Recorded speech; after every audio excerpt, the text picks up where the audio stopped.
दोस्तों, देवभूमि उत्तराखंड के नैनीताल ज़िले से मैं आप सभी का स्वागत करते हुए और ये है अभी यहाँ का वेदर का व्यू। आज है शनिवार और तारीख है 30 जून। हालांकि यह वीडियो जब तक रिलीज होगा तो एक दिन आगे पीछे भी हो सकता है, तो क्योंकि उस समय मुझे एडिटिंग में लग जाता है। अभी पर्यटन सीजन चरमोत्कर्ष समय अगले महीने कहना चाहिए 15-20 तारीख तक रहेगा। उसके बाद धीरे धीरे कम होने लग जाता है, साथ ही साथ बारिश होने लग गई थी शुरू। अब मैं थोड़ी देर के लिए चुप हो जाता हूँ।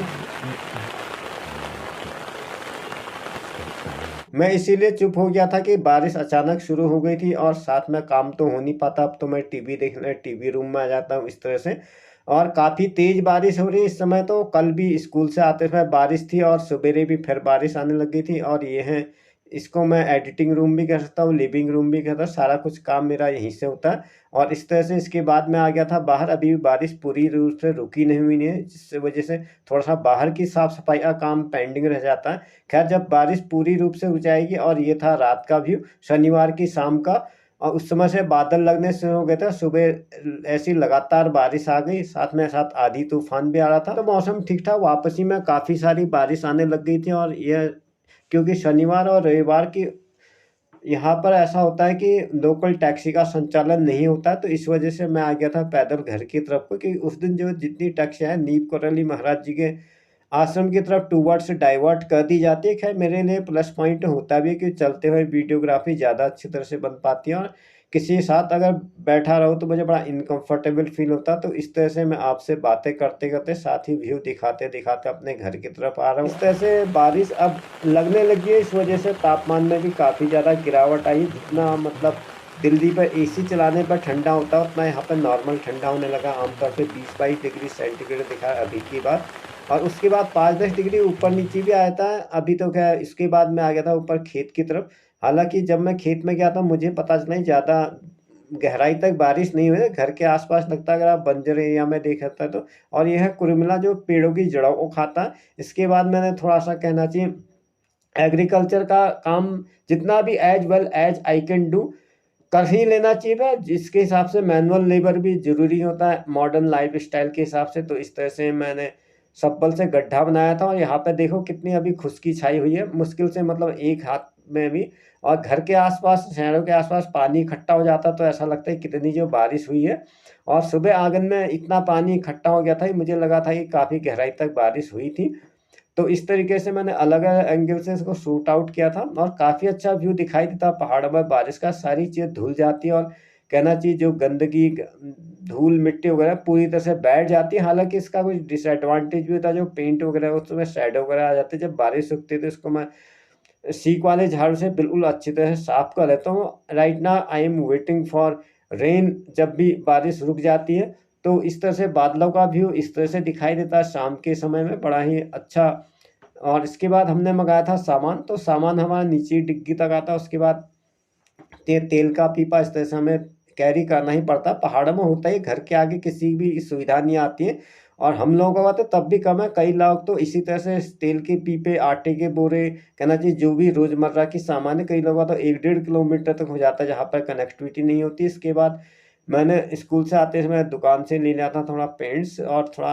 हालाँकि मेरा मेंटेनेंस का हमेशा ही थोड़ा बहुत चलते रहता है, क्योंकि एक साथ करने में काफ़ी हैवी हो जाता है। तो इस तरह से दीवार को पेंट करने में लग गया था। यहाँ पे हम जलाते हैं लकड़ी। वैसे भी प्रधानमंत्री मोदी जी के अनुसार हमें अपने ही साधनों का ज़्यादा इस्तेमाल करना चाहिए, बाहर के साधनों पर कम निर्भर करना रहना चाहिए। तो इसको चरितार्थ करते हैं, लकड़ियों का ज़्यादा इस्तेमाल कर रहे हैं हम, तो इस वजह से थोड़ी-सी दीवार कालापन भी आ जाता है।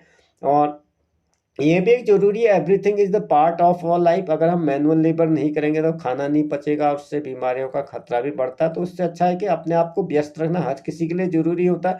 ज़रूरी नहीं कि आपके पास लंबा-चौड़ा अकोमोडेशन है अथवा एग्रीकल्चर लैंड हो। जो भी आपके हिसाब से होता है, आप घूमने के लिए जा सकते हैं, अपनी छत के बाउंड्री के आस-पास हल्का-फुल्का वॉक कर सकते हैं, एक्सरसाइज़ कर सकते हैं, पाँव हिला सकते हैं, जो जो भी आपके हक में होता है। तो इस तरह उसके बाद मैं आ गया था एग्रीकल्चर का थोड़ा बहुत काम करने के लिए।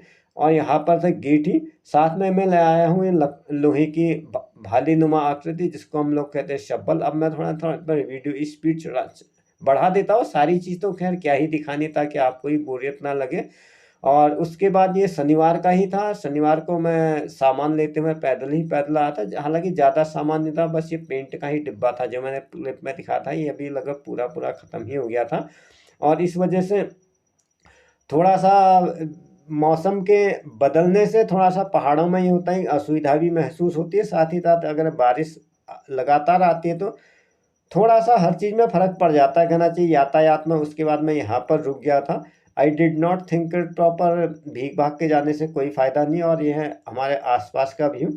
उसके बाद काफ़ी अच्छा व्यू दिखाई देता है। Everything should be neat and clean कहा जाता है। हालाँकि यहाँ पर सड़कों में जितने भी गाँव की तरफ सड़क, अब तो क्या झाड़ू लगने लगी, पहले तो कोई झाड़ू-वाड़ू लगाते भी नहीं थे और एकदम क्लियर विजिबिलिटी रहती है। फिर भी अपेक्षा करना चाहिए, बड़े शहरों की अपेक्षा गाँव में थोड़ा खुद ही साफ-सफाई रहती है, क्योंकि इतना ज़्यादा नहीं होता। जब पर्यटन सीज़न होता तो यहाँ पर भी सेम समस्या उत्पन्न हो जाती है, क्योंकि भीड़-भाड़ बढ़ने से अव्यवस्थाएँ भी बढ़ती है, ये एक स्वाभाविक बात है। अब मैं आपको दिखा दूँ, सड़क की लंबाई तो इतनी है और सड़कों में यातायात का दबाव ज़्यादा हो जाता है, जो कि पहाड़ों के हिसाब से काफ़ी, कहना चाहिए, हानिकारक स्थिति हो रही है। आज हम केवल हमारे ही गाँव में नहीं, सब जगह, चाहे हिमाचल की मैं बात करूँ, चाहे उत्तराखंड की बात करूँ, जितने भी टूरिस्ट हिल स्टेशन में जो है यातायात की समस्या है, क्योंकि जिस हिसाब से हमारा यातायात के साधनों का विस्तार हुआ है, उस हिसाब से हमने सड़कों की चौड़ाई नहीं बढ़ाई है। और पहाड़ों में तो ज़्यादा चौड़ाई बढ़ भी नहीं सकती, क्योंकि एक उससे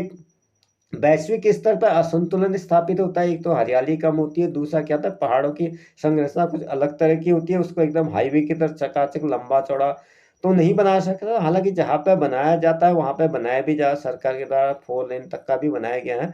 वो सब मार्ग की स्थिति पर निर्भर करता है। अब कहीं पर बारिश हुई है और कहीं पर नहीं है, और इधर से आगे एकदम सूखा-सूखा है।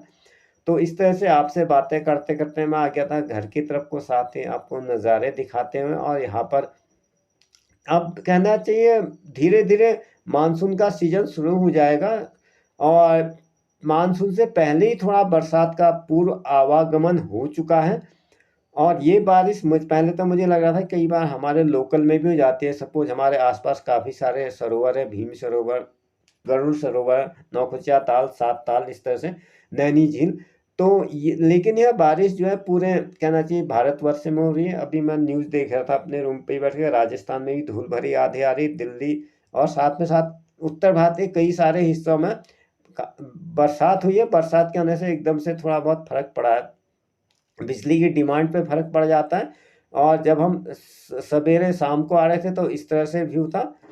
और अब थोड़ा-सा भीड़-भाड़ धीरे-धीरे, अभी तो ख़ैर पर्यटन सीज़न चरमोत्कर्ष में, धीरे-धीरे लोग यहाँ से वापस अपने-अपने घरों को जाने लग जाते हैं, क्योंकि यहाँ पर आमदनियों के ऐसे सोर्स नहीं होते। क्योंकि यहाँ पर क्या है, कहना चाहिए, जैसे शहर में इंडस्ट्रियल एरिया होता है, ऑफिशियल कॉम्प्लेक्स होते हैं, तो इस तरह का नहीं होता। यहाँ की मेन इकोनॉमी जो है, कुछ थोड़ा बहुत होटलों पे और स्कूलों पे डिपेंड है, जहाँ पर थोड़ा बहुत कर्मचारी काम करते हैं। जैसे हमारा एकेडमिक काम है, कुछ लोग होटल में काम करते हैं। उसके अलावा जीवन यापन का फिर वही एग्रीकल्चर हो जाता है, उसमें ही मौसमी बेरोजगारी होती है। जब तक कृषि कार्य करते रहे, उसके बाद लोग बेरोजगार हो जाते हैं। तो इस तरह से बेरोजगारी सबसे बड़ी समस्या है। इसके अलावा चिकित्सा आदि की सुविधाएं भी उपलब्ध नहीं होती है, तो इस तरह से लोग पलायन के लिए भी मजबूर होते हैं। हालांकि पलायन कोई करना नहीं चाहता। और इस तरह से मैं आपको सामने दिखा दूँ, ये है गाँव का व्यू। इसमें भी जो थे दिन पर दिन जो है, पहले जो थे रहने वाले लोग दिन पर दिन कम होते जा रहे हैं, नई-नई बस्तियाँ बनते जा रही है। और ये मैंने ज़ूम करके अगर रखा तो इतने ज़्यादा इसमें क्लैरिटी आ भी नहीं रही होगी।